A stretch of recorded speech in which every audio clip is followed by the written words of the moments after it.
Selamat jumpa kembali, saya Esti Widayanti dari SCT International Harvest.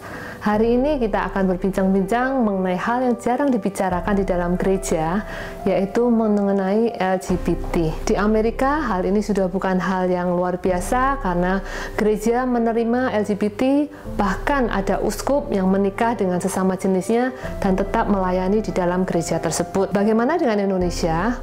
Ada gereja-gereja yang sudah menerima, tetapi ada juga yang memberikan penolakan. Bagaimana sikap kita? Mari kita tengok kepada Alkitab. Yang pertama perlu dibedakan adalah sikap kita terhadap orangnya dan sikap kita terhadap gaya hidupnya. Kita harus melaksanakan firman Tuhan yang mengatakan kasihilah sesamamu manusia seperti dirimu sendiri. Jadi kita tidak bisa memilih siapa yang ingin kita kasihi. Karena itu tidak dibenarkan untuk memusuhi, merendahkan atau menganiaya para LGBT. Bagian kedua yaitu kita perlu tengok bagaimana gaya hidup LGBT ini di dalam Alkitab. Yang pertama, Allah menciptakan manusia sebagai pria dan wanita. Di dalam Kejadian 1 ayat 27-28 dikatakan, maka Allah menciptakan manusia itu menurut gambarnya. Menurut gambar Allah diciptakannya dia, laki-laki dan perempuan diciptakannya mereka. Allah memberkati mereka, lalu Allah berfirman kepada mereka, beranak cuculah dan bertambahlah banyak, penuhilah bumi dan taklukkanlah itu. Hal ini diulang ketika Yesus berkata di dalam Matius 10 ayat 6, sebab pada awal dunia Allah menjadikan mereka laki-laki dan perempuan. Firman Tuhan mengatakan tidak ada gender lain selain laki-laki dan perempuan. Yang kedua, masih dari Kejadian 1 dikatakan Allah memerintahkan manusia untuk beranak cucu. Dan hal ini tidak bisa terjadi bila laki-laki dengan laki-laki atau perempuan dengan perempuan. Yang berikutnya, hubungan sesama jenis dengan jelas dilarang oleh firman Tuhan. Dalam Imamat 18 ayat 22 dikatakan, janganlah engkau tidur dengan laki-laki secara orang bersetubuh dengan perempuan, karena itu suatu kekejian. Roma 1 ayat 26 tertulis, karena itu Allah menyerahkan mereka kepada hawa nafsu yang memalukan, sebab istri-istri mereka menggantikan persetubuhan yang wajar dengan yang tak wajar. Demikian juga suami-suami meninggalkan persetubuhan yang wajar dengan istri mereka dan menyala-nyala dalam berahi mereka seorang terhadap yang lain sehingga mereka melakukan kemesuman. Dapat disimpulkan melalui firman ini bahwa hubungan laki-laki dengan laki-laki, perempuan dan perempuan adalah tidak wajar. Pertanyaannya, apa yang menjadi penyebab seseorang memiliki perilaku LGBT? Ada beberapa macam hal. Kemungkinan yang pertama bahwa orang itu tinggal atau dibesarkan di dalam keluarga yang tidak harmonis. Contohnya bila seorang anak perempuan melihat ayahnya menganiaya sang ibu, kemudian menyelingkuhi, kemudian ia melihat ibunya menderita, mungkin ia berkata, saya tidak akan percaya pada laki-laki. Kemudian ketika ia bertumbuh dan membutuhkan kasih sayang, ia mencari pada wanita.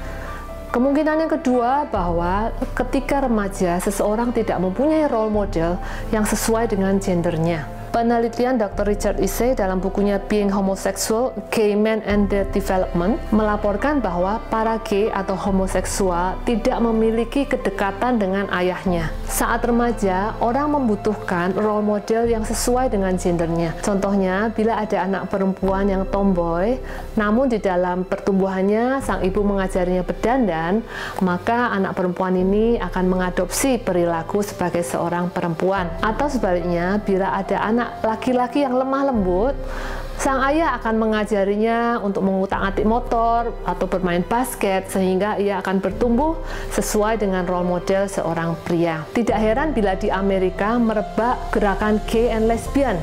Statistik menyatakan bahwa tahun 1960-an hanya 9% anak-anak yang hidup di dalam keluarga yang single atau keluarga dengan satu orang tua. Namun sekitar tahun 2000 ada 28% anak-anak yang hidup hanya dengan satu orang tua, entah itu ibu atau ayah. Jadi anak-anak ini tidak punya role model yang mereka butuhkan saat mereka bertumbuh. Yang berikutnya ada kemungkinan bahwa para LGBT ini mengalami pelecehan pelecehan seksual saat mereka kanak-kanak, sehingga hal itu tertanam di dalam pikiran mereka. Yang berikutnya, memang ada orang-orang tertentu yang mungkin lahir dengan kecenderungan untuk menyukai sesama jenis. Tapi hal ini bukanlah alasan bagi kita untuk melanggar kebenaran firman Tuhan dan panggilan yang Allah berikan supaya kita hidup di dalam kekudusan.